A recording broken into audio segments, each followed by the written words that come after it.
The city of Sacramento has a rich history dating back to 1839, and it was the center of the gold rush back in the day. And while the city is the capital of California, it sure isn't the capital of the state's sports world. Los Angeles with the Dodgers, Angels, Clippers, Lakers, Kings, and now the Chargers and the Rams rivals San Francisco and their Giants, Warriors, and 49ers. Sacramento is a forgotten beauty. They host the Sacramento River Cats, the San Francisco Giants AAA affiliate that has won 3 titles, their last in 2019. The USL soccer team known as the Sacramento Republic FC won a championship its first year in that league in 2014. But let's face it, this country barely pays any attention to the MLS, let alone the USL. Then there's Sacramento's last professional sports team, the Sacramento Kings. The Kings came from the NBL as the Rochester Royals in 1949 with the Hawks, the Lakers, the Pistons, and the 76ers. And they were competitive right away, winning an NBA Finals in 7 games over the Knicks in 1950-1951. That team became the Cincinnati Royals in 1957, and then the Kansas City Omaha Royals in 1972, before being the Kansas City Kings in 1975, and finally becoming the Sacramento Kings in 1985. And they were bad, never placing higher than 6th in the conference until 2000, where they would go on a nice 4-year run as a top 4 seed in the West under coach Rick Adelman and players like Peja Stojakovic, Mike Bibby, and Chris Webber. And they had role players like Bobby Jackson, who won a 6th Man of the Year award, and Doug Christie, who was on the all-defensive team. As fun as those years were, they could never make the finals, as in 2000-2001 they were swept by the eventual champion Lakers in the conference semis, and in 2001-2002 they lost to the eventual champion Lakers in the conference finals in a wild 7-game series where the Kings held a 3-2 series lead, but lost Game 6 in LA and lost Game 7 in overtime as Shaq scored 41 and 35 in the final 2 games of that series. That heartbreak never left the team as they would lose the next 2 conference semis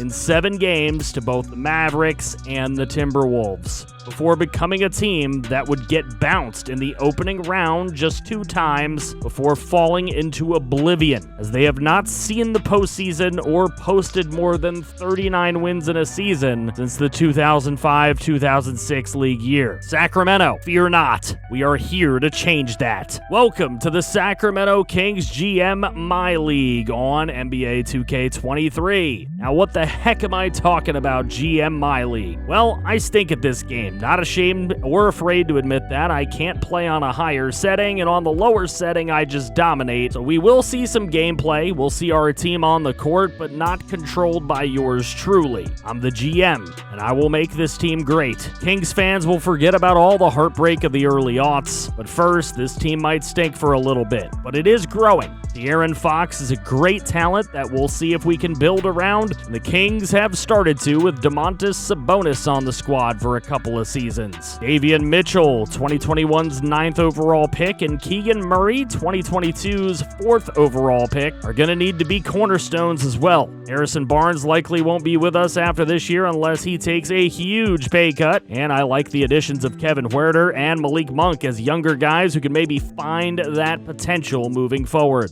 Our goal year number 1 is to evaluate and see what moves we would like to make, and I can tell you that bringing in a nice young star is something I'm very interested in to create our own big 3 type of thing. If we have to move Holmes and Huerter as well as Barnes to do it, I'm game. Also, if you want in on the draft class, now is the time. I need a name that is not inappropriate, your top 3 positions that you would like to be, a college or country that you want to be from, and a preferred jersey number in the comments section. I won't be making too many players because I don't want a lot of you to stink. We're going to run a 9-man rotation, so that leaves guys like Lyles and Len out, who may be trade bait later for draft capital. We'll see. Our season opener is at home against the Portland Trailblazers. Let's get it. Season opener at the Golden One Center. Blazers at Kings. Lillard and Fox going at it. First quarter tied at 4. Fox with a pass to Kevin Huerter for 3. Bang!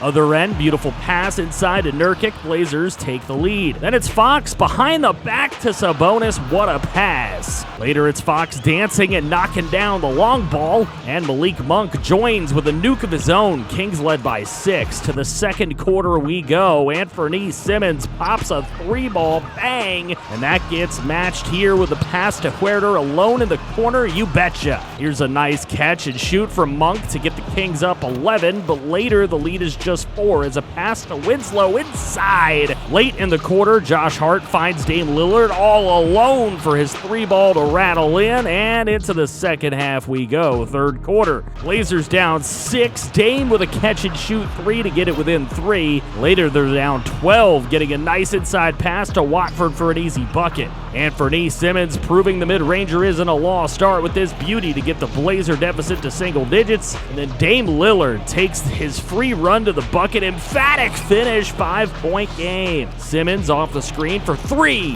What a run by the Blazers. Malik Monk stops the bleeding in a run with a long ball, but it's Nasir Little with a 3-ball of his own to keep this game close. But Malik Monk said, nah, it's another 3.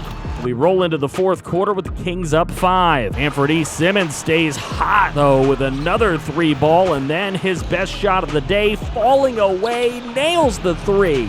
And he gets the pass, and he storms by Fox for the slam. Portland down just 1. Another pass to Simmons and a gorgeous finish to take the lead.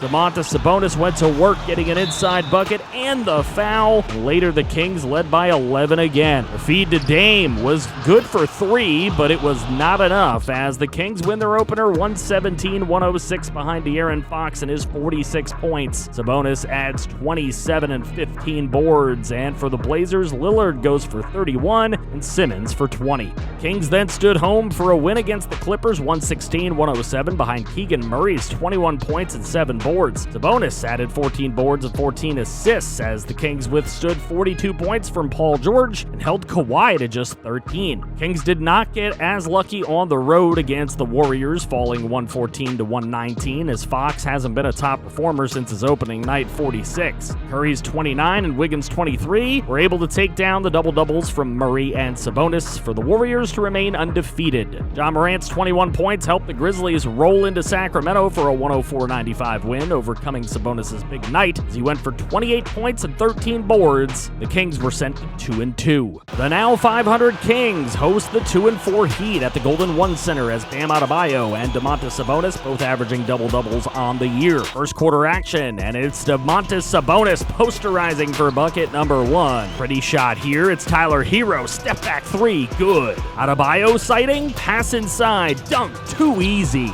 Kings down 3 points. Fox finds Keegan Murray open for 3. Bang! Terrence Davis, nice shot over the defender for a Kings lead. And late in the quarter, it's a miss inside by Davion Mitchell, picked up by Rashawn Holmes, and put back to take us into quarter number 2. To start the quarter, Huerter nails a long 3, and then Terrence Davis with a pass inside to De'Aaron Fox for the paint bucket. Kings up 6. Heat closing the gap, and Fox just hoists up a 3-ball and gets it to go. Adebayo with the perfect oop to Jimmy Butler for the slam, gets it to 1. And Adebayo gets a tip pass from Lowry and then gets it home for the lead. 13 on 6 of 8 shooting for Adebayo to that point, and the Heat roll into the third quarter. In that third quarter, Huerter sneaks his way past Tyler Hero for an easy bucket. De'Aaron Fox finds a way to take some contact from Kyle Lowry for the bucket and the foul. Fox hits a mid-range shot later on, and he had a great second and third quarter going. Heat led by 9, and Sabonis comes through with the posterizer, followed by Terrence Davis hitting from beyond the arc. But it's Victor Oladipo hitting the final shot of the quarter for a 10-point lead as we go into the fourth quarter of play. And the oop to Adebayo makes it a 14-point game. He is not done. More posterizing from Bam, followed by the step-back jumper from Jimmy Butler. And this pick and roll back over to Bam. made it insurmountable as the Heat would go on to win 111-92 on the road behind 31 points, 15 boards from Bam Adebayo and Jimmy Butler's 22. De'Aaron Fox has a 43-point game in the loss, and Sabonis had another double-double with 12 points, 10 boards. Despite LaMelo Ball's 27 points and 20 more from Terry Rozier, the Kings were able to get to 500 with a 99-96 win in Charlotte over the Hornets, behind De'Aaron Fox scoring 14 with 6 assists and Kevin Huerter's 5 of 8 3-point shooting. Kings go right back under 500, though, with a loss in Miami to Oladipo, who scored 24, and Lowry, who had 23 points with 8 assists. Fox had 18 points, but not much else, and Sabonis had another typical double-double night with 16 and 10. It wasn't enough. Kings fall 96-116. 3-4 Kings visit the 2-7 Magic at the Amway Center. Huerter, Fox, Barnes, Murray, and Sabonis against Ross, Fultz, Okeke, Isaac, and Carter Jr. First quarter action, it's Fultz with the dish to Wendell Carter Jr. for the bucket off the glass. Magic leave Harrison Barnes open from deep. And later, Keegan Murray for a 3-ball as well to lead it 14-7. Number 1 overall pick Paolo Banchero gets his own rebound and puts it in to get the Magic within 1 on a nice run. Cole Anthony on the take and the nice drive to lay it in and give the Magic a lead. Quarter coming to a close. Terrence Davis hoists up a 3 for the lead. Bang! And into the second quarter we go, and De'Aaron Fox reining it in from deep. Kings led by 9 at that point. Kings still up 9, and Fox loses Markelle Fultz and takes it to the rack for another bucket. Later in the quarter, Malik Monk makes it rain from beyond the arc for a 13-point lead. Mo Bamba takes a pass from Banchero and knocks down a corner 3. Kings took a nice lead into the half anyway. Third quarter, nice feed to Sabonis inside for the bucket and the foul. And then Fox could have taken it himself, but unselfish feed to Sabonis for the bucket and the and one again. Sabonis feasting in the post with an emphatic dunk later on, and it was Malik Monk draining the long ball, and Rashawn Holmes getting a nice feed for the easy post bucket. Later in the quarter, Barnes feeds Holmes for another easy bucket. Kings up big going into the fourth quarter. The buckets did not stop with Huerter from the corner for 3. And then De'Aaron Fox step back 3 is good. Then this Huerter fadeaway 3 is a thing of beauty as the Kings go on to win by 30 on the road, 120-90, sending the Magic to 2-8, while they get to 500 at 4-4, behind Fox scoring 35 with 10 assists and Sabonis scoring 22 with 10 boards. The next game was another win to get to 5-4 on the road against the Warriors, 124-115, as Fox had another double-double with 23 points and 10 assists. Sabonis with 18 points, 17 boards, nearly a trip dub with 9 assists as well. Curry and Poole had 21 apiece, but it was not enough. Next episode, we will get through 8 more games on the schedule with gameplay against the Cavs, Spurs, and Grizzlies, box scores against the Lakers, Warriors, Nets, Pistons, and Hawks. Hope you guys are down for the series. Enjoyed the layout of episode number 1. Let me know your thoughts and your predictions in the comments, and please don't forget to add your players for the draft class in the comments below as well. Check out more content here, and thank you to all the channel members, including T-Clank24 and Christian Horn, our franchise quarterbacks, and Matthew Hackett, our only general manager. Love you all, FG fam. Thanks for your support.